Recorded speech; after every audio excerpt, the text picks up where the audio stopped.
네, 안녕하십니까. 반갑습니다. 오늘은 샌드박스 살펴보겠습니다. 영상 보시기 전에 구독과 좋아요 부탁드립니다. 현재 암호화폐 시장은 대장격인 비트코인들을 대부분의 알트코인들이 그대로 따라서 움직이는 현상이 강한데요. 결국 암호화폐 시장의 전체적인 시황을 읽어서 비트코인의 방향성을 잡아내야만 암호화폐 시장에서 살아남을 수 있다는 것입니다. 그렇기 때문에 비트코인을 겨냥할 만한 호재가 얼마나 있는가, 그리고 비트코인을 끌어내릴 만한 악재는 또 얼마나 있는가, 또 이러한 재료들을 실제로 시장에서 받아들일 때는 어느 정도의 강도가 예상이 되는가 하는 점들을 저울추에 달아보고 향후의 방향성을 예측해 볼 수가 있는데요. 지금부터 하나하나 살펴보도록 하겠습니다. 이번 9월 FOMC가 예상했던 대로 금리 동결로 결과가 나왔습니다. 제롬 파월 연준 의장의 말을 정리하면 인플레이션에 대한 시장 안정화가 어느 정도 이루어지고 난 후에야 인상을 한다는 것인데요. 어쨌든 단기적으로 볼 때는 당분간은 금리 동결로 이어질 가능성이 높다고 볼 수 있습니다. 이에 따라서 골드만삭스와 모건 스탠리에서도 금리 인상에 대한 가능성을 낮게 본다는 전망을 내놓았습니다. 한국은행에서는 올해 안에 금리가 인상될 것으로 보고 있다고 하지만 역시 점진적으로 이루어질 것이라는 예측으로 보아서 당장은 금리 인상에 대한 가능성은 낮아졌다고 볼 수 있습니다. 여기에 얼마 후면 미국의 대선이 있는데요. 바이든의 지지율이 갈수록 낮아지고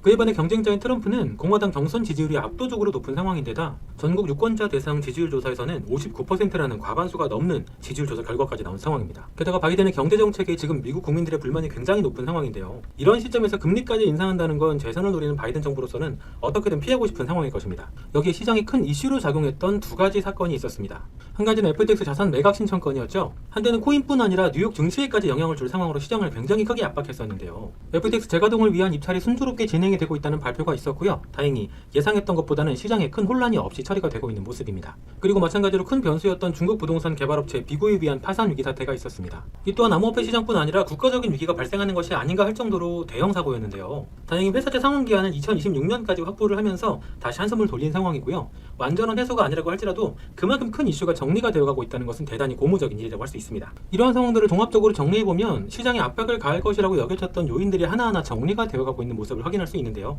지금까지 악재로 여겨졌던 재료들을 살펴봤다고 하면 이제는 호재들을 찾아봐야겠죠. 가장 대표적인 것은 벌써 내년으로 다가온 비트코인의 네 번째 반감기가 되겠습니다. 비트코인 반감기는 이미 너무 잘 아실 것이지만 간단하게만 말씀을 드리자면 4년마다 비트코인의 채굴 보상이 50%씩 줄어드는 그 시기를 말합니다. 반감기마다 역대급 최고가를 갱신하고 있다 보니 일단 반감기라고 하면 곧 가격 올라가겠구나 라고 생각하셔도 될 만큼의 큰 호재라고 볼 수 있습니다. 특히 이번 반감기에는 비트코인이 역대급의 가격을 달성할 것이라는 전문 투자자들의 예측이 많은데요. 덕분에 올해 안에도 반감기의 상승을 예상하는 매수세들로 선상승이 있을 것이라는 전망입니다. 그리고 두 번째로 10월달로 결과가 미뤄진 현물 ETF가 있는데요. 사실 이미 승인이 된 것이나 다름이 없다는 예측이 지배적입니다. 예상대로 승인이 된다고 하면 그야말로 엄청난 자금력이 암호화폐 시장에 유입이 될 것이기 때문에 당연히 큰 호재라고 생각해 볼 수 있습니다. 이런 상황에서 비트코인이 큰 움직임 없이 횡보하는 것처럼 보이셨을 수도 있겠지만 자세히 들여다보면 중간중간 세력들의 물량을 모아가는 듯한 모양도 확인해 볼 수 있는데요. 이만한 자금력으로 이렇게까지 비트코인을 매집을 하고 있다는 것은요. 분명히 그 세력들이 노리는 어떠한 목표가 있다라는 것입니다. 자, 그렇다면 시장에서 악재 혹은 위협으로 받아들였던 재료들은 대부분 해소가 되어가고 있습니다. 그리고 호재라고 판단했던 재료들은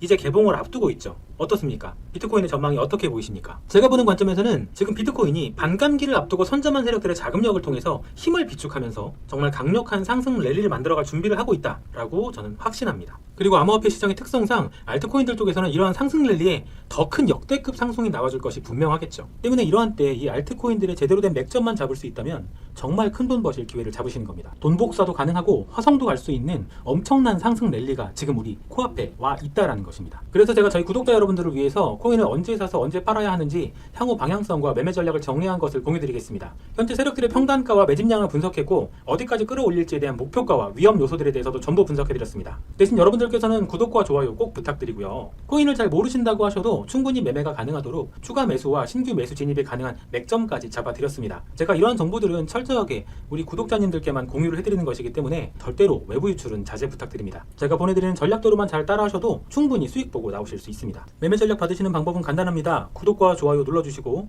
지금 하단에 보이는 전화번호 010-7594-7630번으로 숫자 1이라고 문자 보내주시면 제가 확인하고 순차적으로 매매자로 보내드리도록 하겠습니다. 유튜브 영상은 세력들도 모두 확인이 가능해서 매수 맥점과 목표가를 여기 영상에서 밝혀드리기는 어렵다는 말씀 다시 한번 드리고요.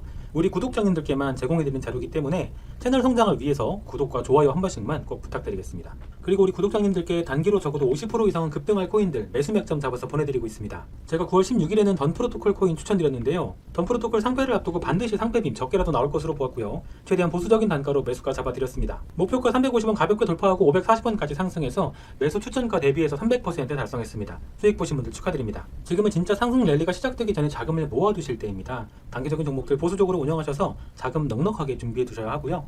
이번 상승 랠리에 진짜 큰 돈 만지실 기회 꼭 잡으시길 바라겠습니다. 여기까지 영상 시청해 주셔서 감사합니다.